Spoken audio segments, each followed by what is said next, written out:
ม่เนาะ หันใหม่ จังใดก็เบิ่งแยงน้องนุ่งกันเด้อบ่แม่นเรายังได้ให้เพิ่นได้เบิ่งแยงเอาเดี๋ยวนี้อย่าป้าอย่าถิ่มกันเด้อวิธีบ้าเลยจนแย่งกันไปตลอด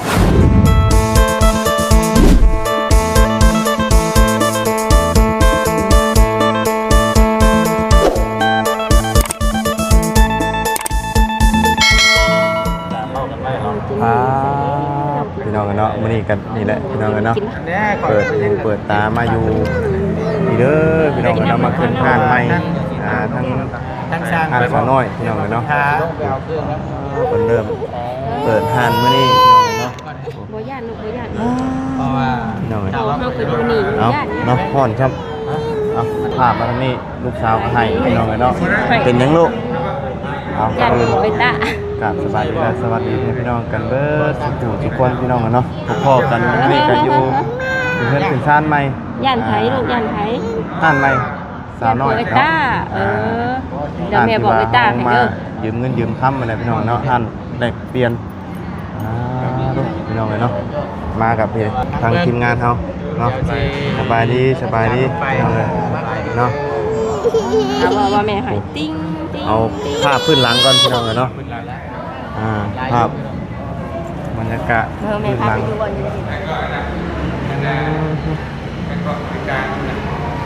เนาะอันนี้พักผ่อน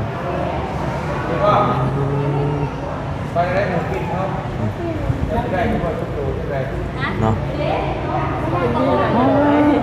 อันนี้บริหารมุมปิ้นหนังไก่คนรวยนี่สั้นๆอะไรการที่หาจบเพราะเขาพูดอย่างนี้แล้วก็มันนี่มีหนังไก่จงมาแล้วเนาะคนรวยแล้วสีกาเป็นนี้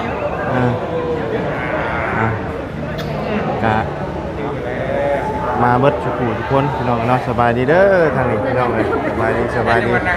เนาะนี่เจนนี่บริตุได้ตอดป่ะไปคนที่เขาว่าฮะที่เขาว่าเดี๋ยวนี้เห็นได้เนี่ยก็ดำมองอยู่เนาะแกจบเลยฮะเลยสบายดีมาเชนเบิ่งแน่นี่หยาดแล้วนี่เพื่อหยุด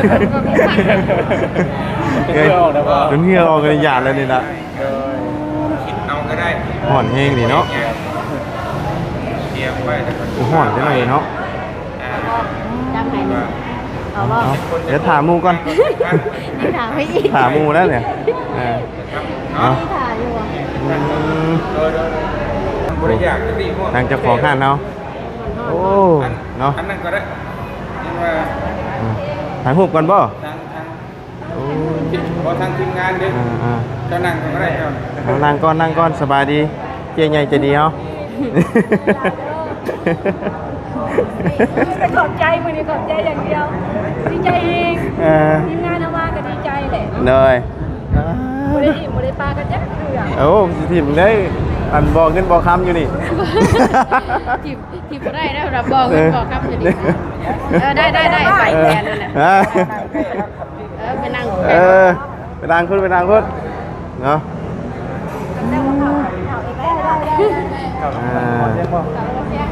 ก็ยังข่าวออกเป็นกันเลยได้ลูกอีชิดดอกเจ้านะโดยโอ้โดยให้ให้นะลูกฮะให้บอกเจ้านะมาให้ลูกโอ้มันไก่พัดลมพี่ลูกเอามา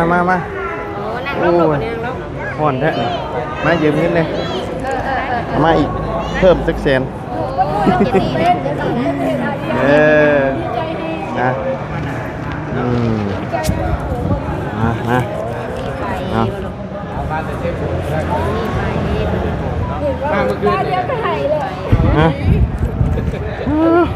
คืออะไรใครย่อยพี่น้องเลยสบายดีเด้อพี่น้องเลยรอบนึงเสื้อเลยเบื้องล่างคือสิหายแล้วเนาะ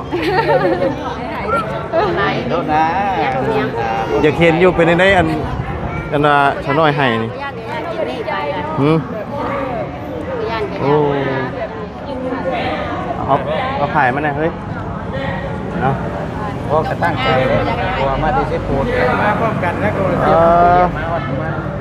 กำบอกมือเล่นไม่สิ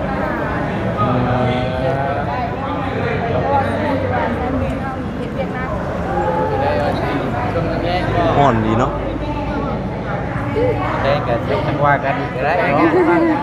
กันจะปีนหัวนะ เอาไว้ยาวเฮ็ดอยู่กินครึ่งอยู่ ปินแล้วบ่ ปีแล้ว ก็มีปีน เนาะ เอต้านะเอต้าบ่เอต้าหยอกจะบ่บ่ เป็นว่ารอบเช้านี่เฮามาเปิด เป็นนักลงเป็นนักเอต้าหยอก ครับโชคทำลาบครับ โดยลูกมาพอมา ต้า มายืนต้าไปแล้วโอ้เอ้ยต้าบ่อ๋อ ยันโอยต้า ยันป่วยต้าบ่ มาญาติเลยคุณก็ยังญาติอยู่บ่รู้นี่ มันเพิ่นยังบ่ทัน มันมาไหมโอ้เฮ้ค่ะเจ้า ต่อแล้วเนาะ เจ้ามันสิลดเลยได้ใบเท่าแล้วนะ เฮ้อ้อมทางไหนนี่น่ะ สดน้อยนึงน่ะยืนนั่นน่ะ อย่ามาอ้อมหอบบดตราดนี่นะมันมีทางเขา เอามีหอบเด้เข้า ฮะโอ้ยข่อยห่อข่อยกระฉลาดขึ้นคน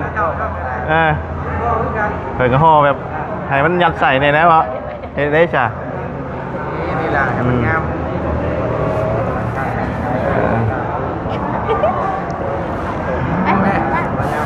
มันมาไหม เอาไปน้ำอากันไปลูกไปเออ ยันไผยันกันของวะยัน จอกเนาะ ยิ้มไหม ยิ้มบ่ได้ เดี๋ยวสิกวนกันนะ โอ้มีครบวะเนาะมะเขือ เท่าแก่แถวบ้านเอาได้ให้ โอ้มีครบทุกอย่างเลยมะเขือพริกไทย โดยมีโคบระบบให้ขาดยังน้ำให้ยังไก่ที่ตามมีตามคอ โดยยังเห็นได้มันนอกเนาะ แต่เย็นให้เลยเด้อ โอ้ เคียวแล้วเด้อ มือ แต่ให้เลยเด้อ มือได้ติดเอนี่มือได้ติดเอ ตอนนี้ฮะจะได้ 90% สิติดเออยู่บ่นี่ สีใส่อันเป็นแบบอันปั่นอากาศ รู้สึกว่าเบิ่งแน่นี่ เปียกหมดเลย กี่ฮอด โอ้เนาะฮ้อนดีเลยเนาะ ห้างน่ะเปลี่ยนแล้ว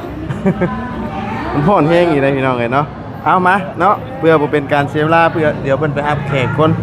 เอาจังไดก็ขึ้นห้านใหม่เนาะ อันไหน จังไดก็เบิ่งแยงน้องนุ่งกันเด้อ บ่แม่นเรายังได้ให้เพิ่นได้เบิ่งแยงเอาเดี๋ยวนี้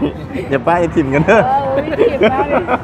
จนเย่งกันไปตลอดแล้ว เลยนั่งใดก็อยู่ดีมีแฮงเนาะเฮ็ดธุรกิจค้าขายก็ร่ำรวยไว้เด้อสาหน่อยเด้อเลยเนาะถูกน้องเลยเนาะบ่ให้เราได้ปะถิ่มเฮาแม่นจังได๋ บ่แม่นจังได๋เด้นี่นะโอ้ ฮอด ฮ้อนบ่แม่นหยัง อ่านใหม่เนาะด้วยคืออะไรกันเดือนนี้อย่าพยาผิดไว้ นั่นเองเดือนลงไปใต้นี่จักจะเข้าไปผ่านเด้อบ้านคนอีกเนาะถ้าดีๆเองเด้อสแกปเองก็สั่งสแกปคือคนเดียวด้วยบ้านแคปก็ได้เนาะ อันนี้พระขวัญเนาะอันนั้นยังใช่นะแต่เป็นสิ่งพระบ่ โอ้ยกะเป็น หลายอย่างดีเนาะ ที่ว่าจะแค่สักหน่อยเนาะ ได้ก็บอกว่ามันไม่ได้ เพิ่นจัดการมาเลยเนาะ ที่เป็นกองบ้านเมืองเข้าเนี่ยที่เฮ็ดกันมาเนี่ยเนาะโดย เป็นก็บอกตัวเราจ้า เพราะว่าเอ้ามื้อนี้ก็เป็นอีกมื้อหนึงพี่น้องไอ้เป็นเกียรติทั้งบ่ตูนก็ได้ทางเจ๊ใหญ่ใจดีเฮาเนาะได้มาตูดหรอเราเชิญเฮามาตูดได้มื้อนี้นะเป็นงานใหม่นํเนาะเอาอันนี้ก็เปิดเป็นสาขาที่เท่าไหร่แล้วนี่ งานที่3 หัวจะมีกับผู้ข้าหรือจ้างโบแต่ก็จะมีคนโบหาที่ซัวกับฝากคุณงานเนาะฝากติดตามเลย กดแจ็คว่าสั่นโอ้ยฝ่ายจะได้มาคอนนั้นนี่นะเอามาดีบ่อะไรยังไง เอาแต่ละคำเลยฉันสามารถเลยยังคอยตูดได้แต่ละคำแล้ว เอาตัวนี้ก่อน แม่บ้านก็ หลายบ่อุ๊แบ่งกันนะ ใครเนาะรับแบบแก้วได้เนาะมีเลย ใครอยู่ประตูนเนาะมีคำว่าหลายแล้วประตูนนะ ยืนเอาบ่เอาได้ทำเอาบ่เอาได้มารอบนี้อาจจะได้ปลูกผู้เดียว มารอบหน้าเด้อ ให้ได้ชองเด้อ สาธุ สาธุเอานิ้วดีใจน้ำหลายๆเนาะสุดท้ายได้ชุดก็คือว่าแล้วจะป้าจะผิดเด้อได้มาจบเจือเด้อผู้ชื่อว่ามันเก่งใหม่ก่อนเรื่อยๆได้ดี เบิ่งแต่ละคู่แต่ละคนนี่ลงท่านี่คำเดียวกันเนาะ คำเดียวกัน เป็นเท่าก็ได้ข่อยตอนนี้ นะ เป็นเท่าจะคิดกุ้มหรือว่าเดือนนี้ ก็ปล่อยกระเตียวไปก็ยอดนอนดีได้นะ กำบกุ้มมาห่วงมาท่านก็ยืมเลยเด้อ มาลูก แต่ว่าเด็กคนกำลังเริ่มมาเนาะ โดยลูกโดย เพราะว่าสบายเขาเที่ยงเนี่ยมาอุ้มเที่ยงสั่งกันนี่แหละมีพร้อมมาก็เห็นเป็นเจ้าแล้วล่ะ โดย เรียบร้อยเนาะเดี๋ยวมาสั่งกันนี่ย้ำเครื่องเว้น แม่มายินดีน้ำกันนี่แหละให้วางมาเอาปัญหากันแรกนี่แหละค่ะมาอยู่คอนเสิร์ตก็ได้ นี่ช่วงไหนแจ้งก็ แจ้งนั่งค่ะ ให้ตู้นะ แรง สองหน่วย โอ้ ว่าเพิ่นฟังได้ว่าบุญช่วงแรง ช่วงแรงพวก เอาช่วงแรงเพิ่นก็สิเปลี่ยนระบบใหม่นะว่าเนาะเช้านี่เฮาเปิดรับโชคก่อนเปิดรับโชครับลาภวันนี้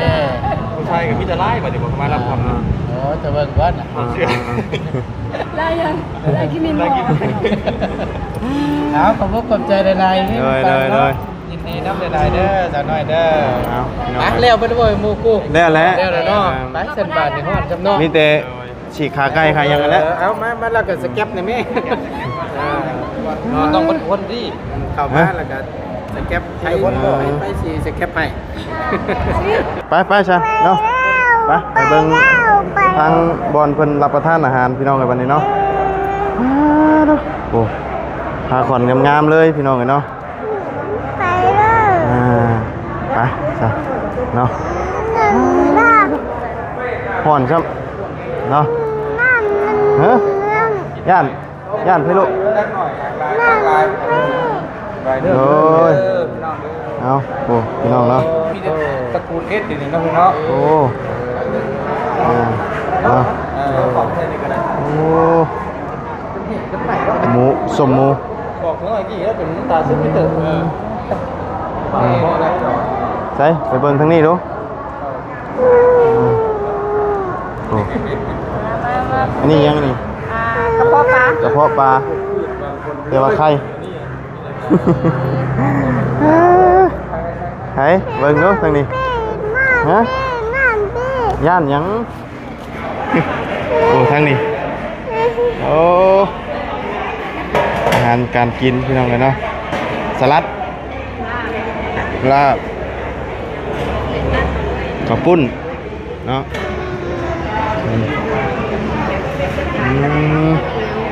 ข้าวเหนียวเลยสบายดีมักไม้มักตอกเนาะ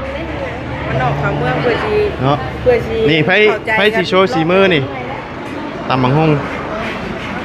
นี่ตำบังฮุงเด้อไผสิตำบังฮุงตำบังฮุงบังฮอย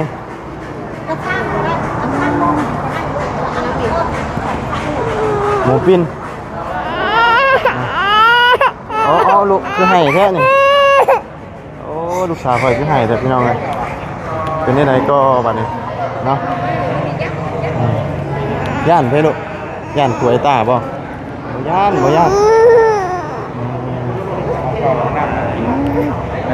ไอ้นางโต๊ะนี้บ่เฮา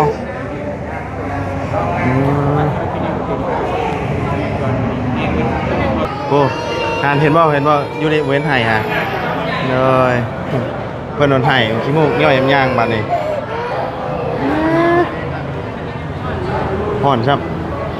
โอ้ย่านถวยตาบ่สี่ย่านบ่ย่านเนาะโอ้เจนนี่เว้นให้เนาะ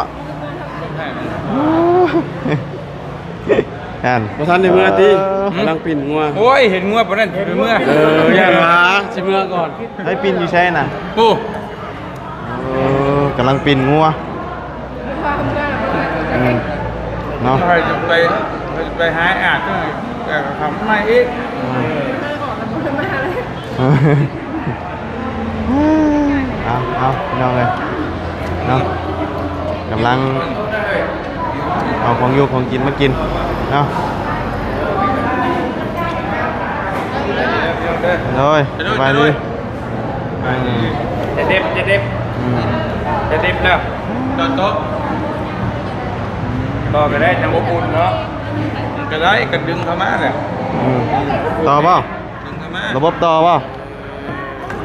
โอ้โต๊ะยางนี่เนาะ อีกอบอุ่นดึงเข้ามา ขักได้นี่เนาะของแซ่บได้นี่ เดี๋ยวเขาเล่น ไฮนิเก้น แฮนดิเก็ต เนาะ แค่คือนั่งห้างแค่น่ะต่อกันไม่เป็นยัง ต่อโต๊ะก่อนฮะดูบ่ได้ป่ะตายมาแม่นี่ขปุ่นแพ้นี่โดยต่อโต๊ะก่อนปึ๊บ ต่อเลยได้ มาอีกป่ะมาอีกเนาะเอาอีก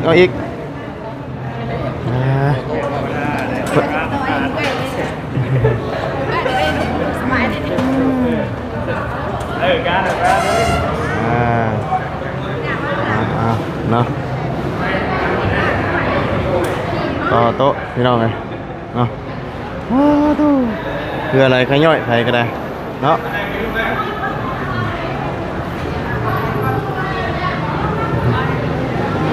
เด้อคืออะไรขย่อย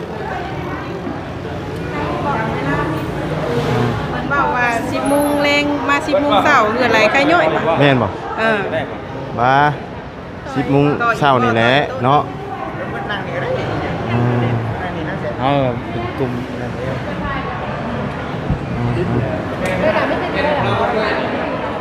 เมนหมดเลย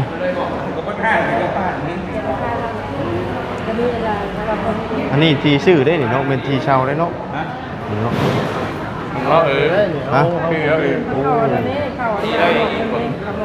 ฮะคัก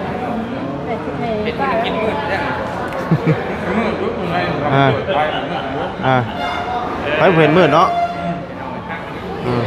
แต่เจ้ามืดเจ้ายังใต้ไฟใส่เห็นทนงูเงา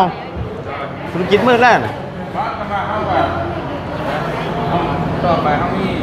ความค่าการเขียนเลขเขียนอย่างมากเขาแต่ต้องการ เอาวัดกันบ่3โต๊ะนะ เบิดบ่ดูพี่น้องเลยต่อยาวเหยียดเลยเนาะนี่อันนี้ขนาดท่านได้เบิดด้วยนี่ งานทีมงาน ขนาดมาท่านได้เบิดได้เนาะทำมาเบิดนี่จักกี่ช้ำได้ ยาวเลยแล้วผม ห้านนี่จะเป็นของเฮาแล้วแหละขมาเบิดนี่ บ่มีคนอื่นมาเลยเนาะเรียบร้อยต่อโต๊ะต่อยัง4โต๊ะพี่น้องเลยเนาะ